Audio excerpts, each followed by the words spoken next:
smartphone, Samsung Galaxy S24 series, and a Harith first pick again. ONIC letting this Harith slip. But sure, Aura did get their hands on the Harith first phase, his first pick last game, but it did not really deliver, and CW was able to really withstand the pressure from the Harith with the Brody. Could we see another Brody pick for CW? Maybe a third, right? I mean, they did pick up the Brody third pick, so let's see here. The Luoyi will be locked in again for ONIC. Let's see though, will they have some adjustments? Last time around, ONIC picked up the Ikai here. Will they go for it again? And it seems like they will not. Instead, they will go for the Fredrin, a hero that was banned out the first game. Back to tanks. Kyrie will go because the Fredrin will be in the hands of Kyrie. I'm pretty sure that will happen. But an Angela pickup by Aura. I feel like this Angela can still be flexed.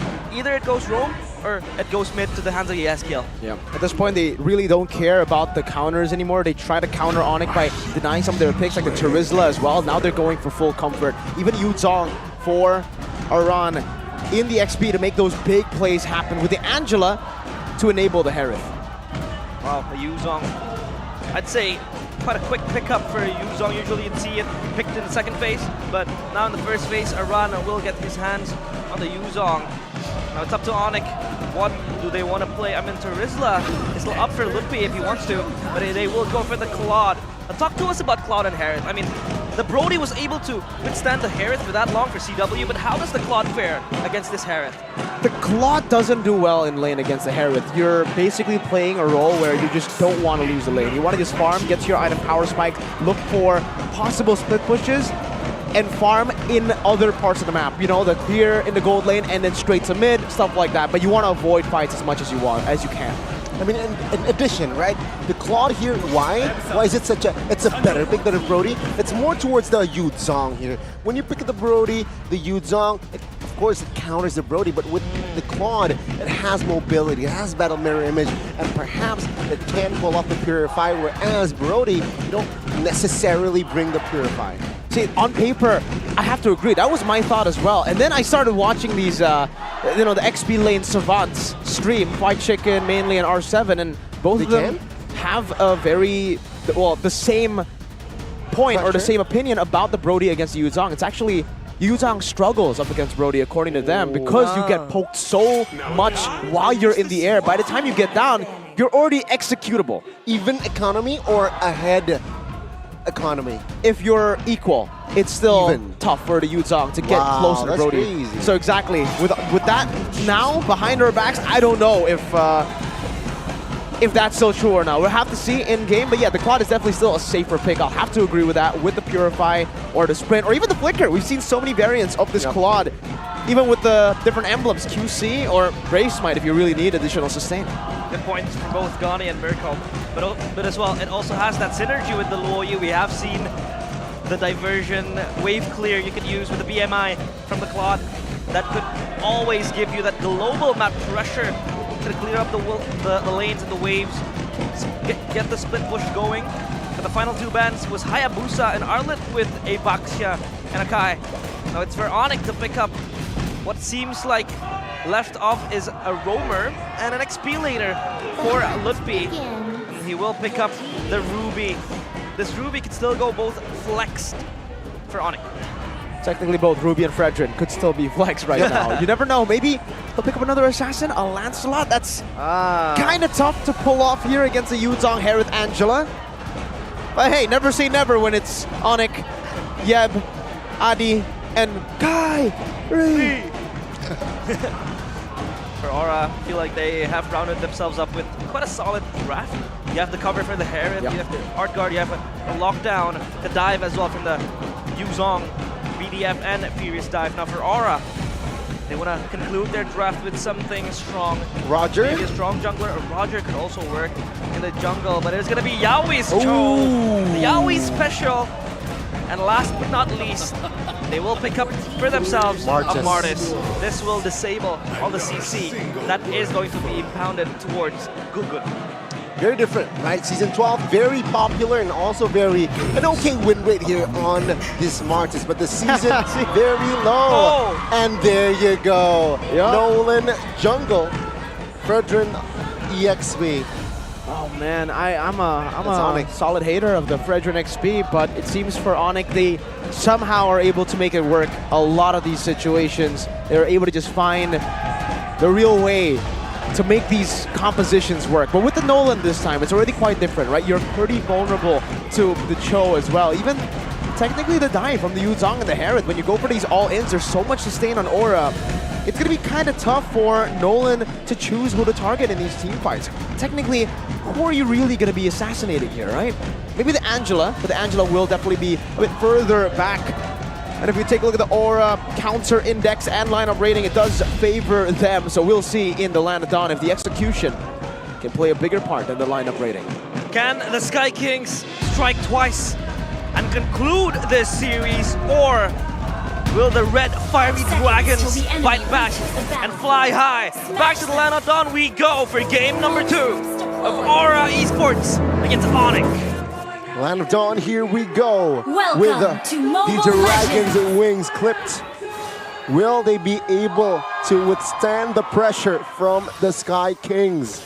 Let's see what will Gugun do on this Martis.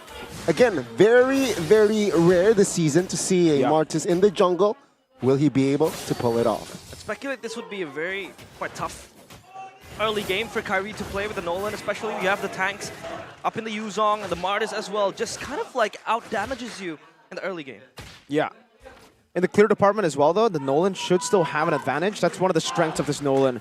Really, really fast clear. And let's take a look at the emblems here. So far, still very, very classic, but Kabuki, ooh, interesting choice here. Inspire and the Festival of Blood. Trying to out-sustain ONIC, something that we were talking about. The Nolan is going to have a tough time, especially with the sustained aura already have without the Festival of Blood on Kabuki.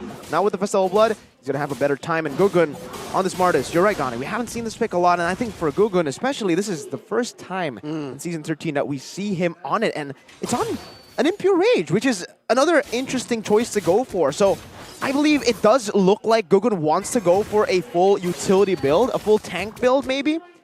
Maybe the most he can do with some damage would be a Fury Hammer, and then he will just play purely to be the sandbag and maybe to execute when ONIC get low.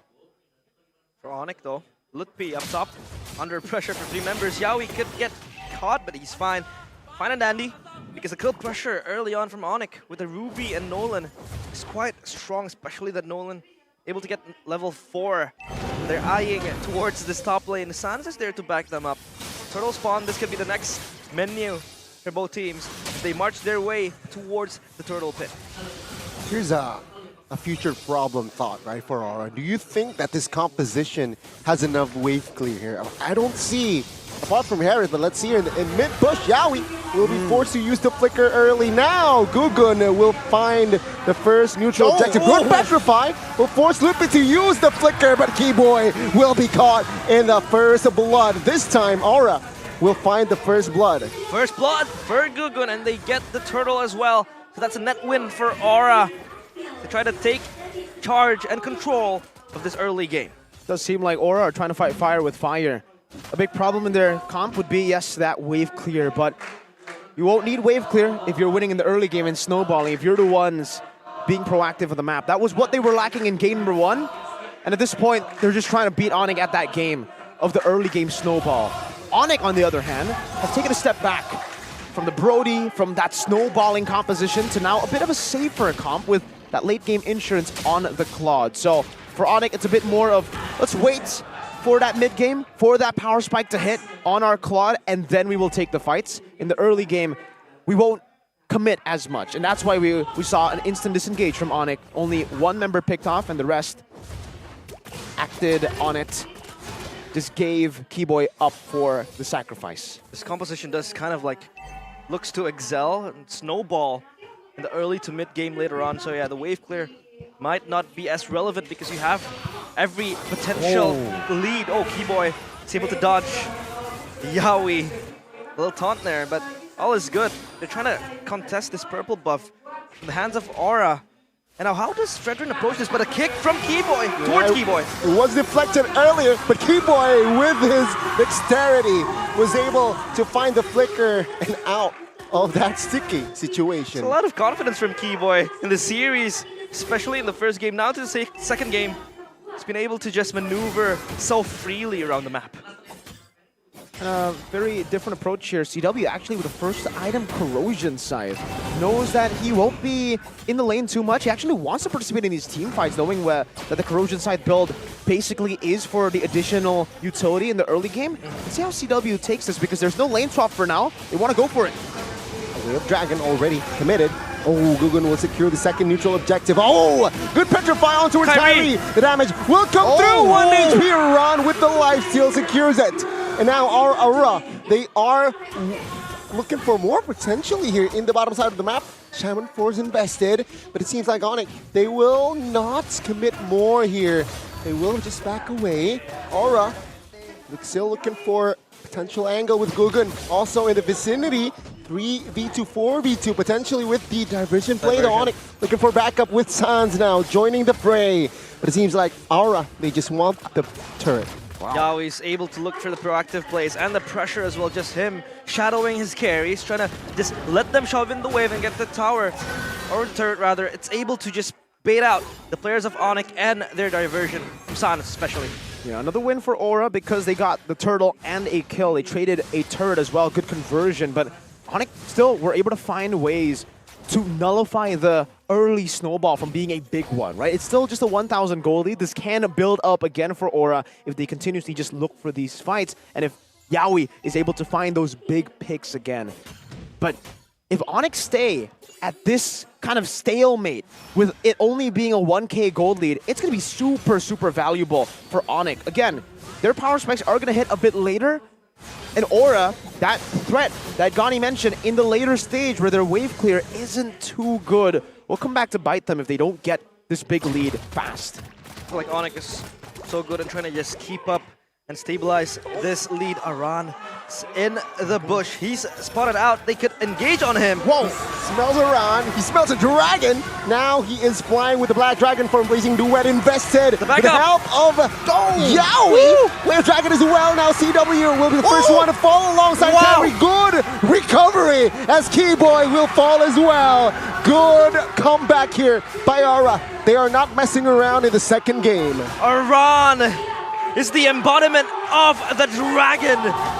2 dragons, 3 dragons even, letting Aran win that fight and prolong it for a backup to come. Goosebumps 1v4. Aran won it with the help of the Angela. Wow, man, don't give this guy the Terizla. Give him damage dealers, man. Give him playmaking heroes, because my goodness, what was that? Wow, he was able to just kind of survive that little gank, that little skirmish, that little pickoff that ONIC was looking towards him. The diversion play was there. He was trapped in no man's land. And the hard guard though, we gotta give props to Yeskiel as well for saving Aran in that scenario. But the backup from Aura was also too good. CW can be stuck here. Oh no, we have Dragon committed now with the cover of Keyboy. Lutpi and Sans with the teleportation. But it seems like another structure in the top side will fall. ONIC has no anti-region.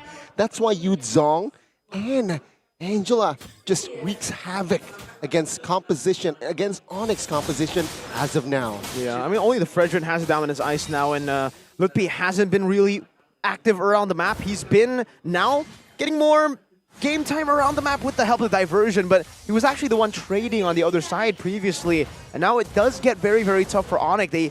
Aura have been able to build up a 2.2k gold lead, and with the consistency of how Yaoi finds these picks, ONIC are going to have to work some overtime shifts here to try to work out where Yaoi is, how to go in, because even CW with the Purify, Aura's got those timers down to a T. They timed it really, really well, catching CW up top earlier as well.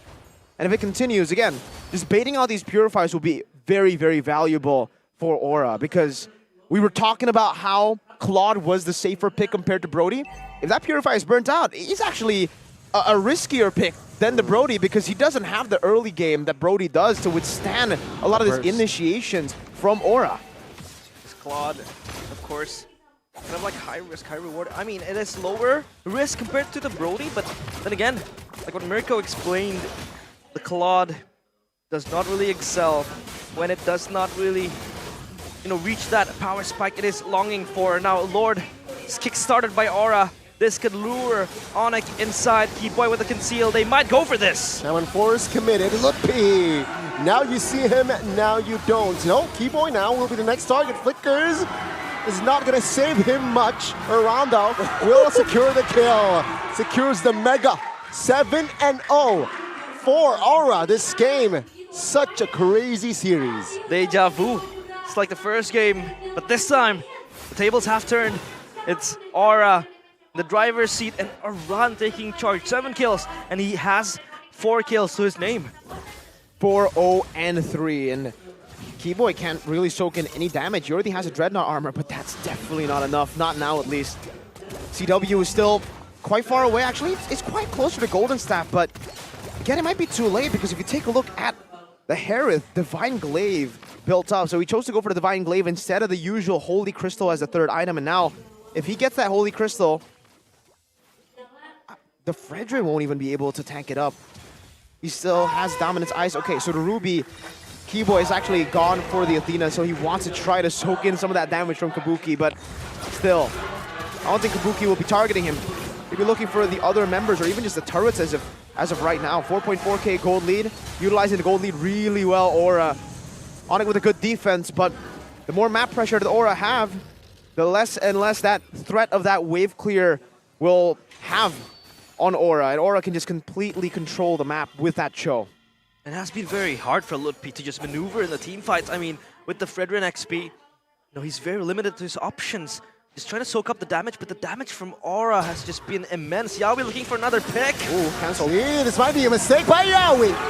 ONIC responds very well now. Gogun will run for the hills as ONIC, they will reclaim the purple. And ONIC finally gets the first kill on the board. Oh, diversion play! Instantly adding 1 to the board again. Aran evaporates. There is damage from ONIC when they're ganged up S4, and Aran does not have the regen with the hard guard. So that is their window frame to just take down this big dragon. And that's the best possible target that ONIC could actually hope for. A shutdown. The only guy with a bounty. They get that shutdown. Was that on Suns? No, it was actually on Keyboy. So, the shutdown was great. The target was great. But the fact that Keyboy got the gold, it makes it not as worth it. Still very valuable, though, for ONIC, because they are able to withstand this early to mid onslaught from Aura. But yeah, Aura needs to be a little bit more clinical when it comes to those initiations, when it comes to those pickoffs, because one small mistake could lead up to a lot of mistakes. Knowing that the Lo Yi can put on crazy flanks around the map. Yawi constantly looking for the pickoffs, but sometimes it just bites him from the back, because ONIC is just more than prepared. I mean, there were a lot of disengages from them, and then they would turn the tides around and just re-engage back towards Yawi. So Yawi needs to be careful on which pickoffs he wanna look for, because sure, sometimes he can fly from behind, he can look for the important pickoffs, maybe towards CW, but then CW might step too far. He's fine. All good, because he has the BMI. Now, of course, towards the Lord they go. This could be another brawl for the Lord. It seems like ONIC, they will have the arsenal to contest this enhanced Lord. Top side still in favor of Aura, though. And ONIC, they will take their time as well to find the right angle to set up.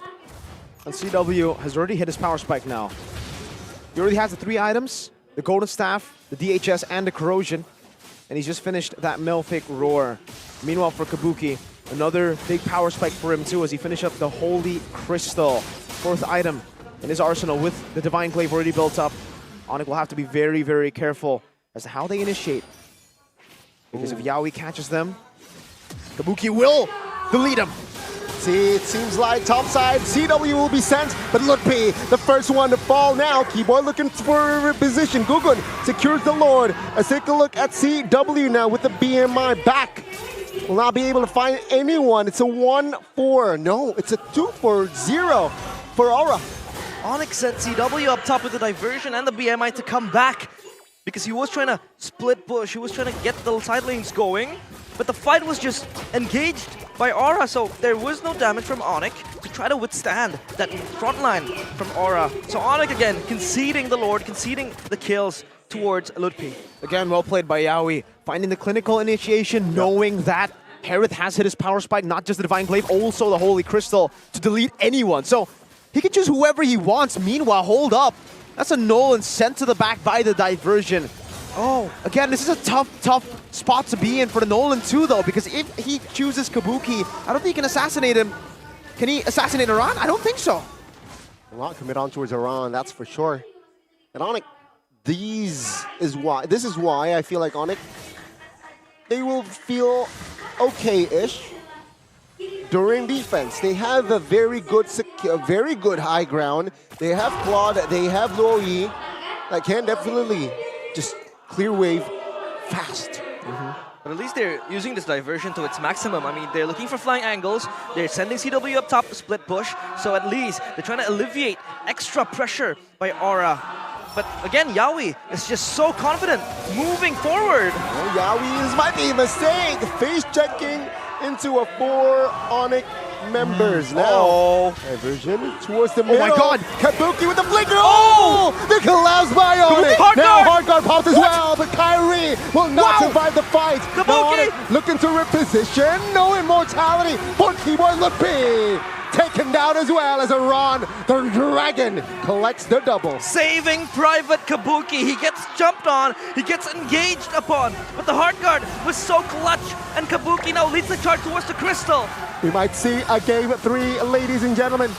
Aura, they did it in leg 1, they might do it again in leg 2. Sans and CW looking to clear, waiting for Kyrie and Keyboy. 12 seconds, will it be enough? Aura looking to jump on towards Sans, flickers away. CW with a blazing duet will not be able to defend as Aura.